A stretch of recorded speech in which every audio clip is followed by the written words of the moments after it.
Hello and welcome to my channel. The Tomato Devil or the Sleepy Vampire has finally been released in the game. Today I'm gonna show you everything you need to know to get started with Lacrimosa. Lacrimosa is a Chaos Main DPS character who specializes in damage over time, aka DOT. In the video, we will focus on her kit, her arc, console, along with awakening and her team options.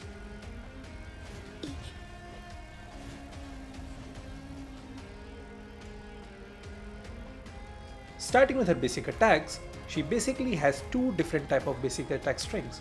She has a melee mode, aka Tomato Metal, where she smacks her enemies with her frying pan. Her melee basic has 5 parts which hits around 14 times, while her second mode, which is ranged, aka Tomato Percussion, where she shoots her enemies with her finger guns, which also has 5 parts but hit around 10 times. You can use this little button to switch her modes known as flavor variation, where she either does a forward flying kick or slams the ground depending on the mode. Every hit of her basic attack will apply 1 stack of Nightmare, and each stack of Nightmare lasts for 3 seconds, dealing DOT damage. You can have at most 10 stacks of her Nightmare at a time.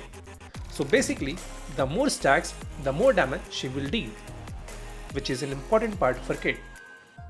Lacrimosa's critical riposte, aka dodge counter, also have 6 instances of Nightmare dot on the enemy, which is also pretty rewarding. Moving on to her redirect skill, which is pretty straightforward but effective, Morning Tomato skill, which is very fast and applies 5 stack of Nightmare. This can also be used in the combination of her 5 basic attacks. But that's not it, she can also copy anomalies and learn their skills, and for that you need to hold your basic to enter into aiming mode, which allows you to capture/copy anomaly, which converts her plain Morning Tomato skill into a devilish gift, which also buffs Lacrimosa's attack based on the captured anomaly, which is why we want to use it. We can also swap 46 different type of skills from the anomaly decks and can even unequip the anomaly as well. But these skills can take a lot of time to cast, and Lacrimosa is basically stuck during that time, so we will generally want to swap cancel as it can be done. Next, we have Lacrimosa's ultimate, and it also have 2 different forms. One for her melee, aka Tomato Metal mode, and other for her ranged, aka Tomato Percussion mode. Despite having different animation of getting hit by 10 delivery trucks or the disassembled taxi cab, they both share the same damage multiplier and apply 5 stacks of Nightmare. Her ultimate requires pretty much standard 120 energy cost and has a cooldown of 20 seconds. Next, her first combat passive skill, which deals an instance of extra damage if you trigger Discord while the target is already down, which in my view is pretty hard to trigger, but her second passive, which is very interesting, as it refreshes her skill cooldown after 5 basic attacks once per skill use. Well, moving on to her life skills, she has 2 different life skills. Her first life skill allows you to have 1 more dish, surprise, tomato juice during owner selection mode, which will give you tons of points and help you finish your city stamina better. While her second life skill provides you more fonts and pawpaw coins when do your bi-weekly pink paw heist, while she also possesses a unique character trait which allows her to transform into a bat, providing really good vertical mobility and flying traits. For her abilities priority, you would want to prioritize her basic, followed by her redirect skill, and then her ultimate skill. Lacrimosa uses liquid type arc, and obviously her signature arc, the last rose, is her best in slot option. But if you are F2P or you do not have her signature arc, like me, then Youthful Fantasy, which is a Daffodil signature arc, would be her next go-to option. Having said that, she can also utilize A-class arc Shiny Days, which is also pretty decent option, as you would want to run Lacrimosa in the Discord team, which helps breaking the enemy faster, and with that, Lacrimosa can take the advantage of this arc, dealing extra damage.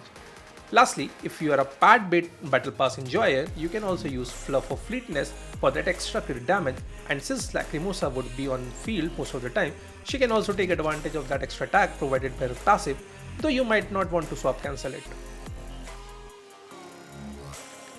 For her console set, it's pretty simple, as the game currently has only one option right now, that is Diablo set, which provides chaos damage bonus along with some chaos resistance shit. Now coming to her main stat, you would want to use either of chaos damage or crit stat, depending on the substat as they are pretty much close. For substats, you are mainly looking for crit damage followed by crit rate, damage percent and attack percent.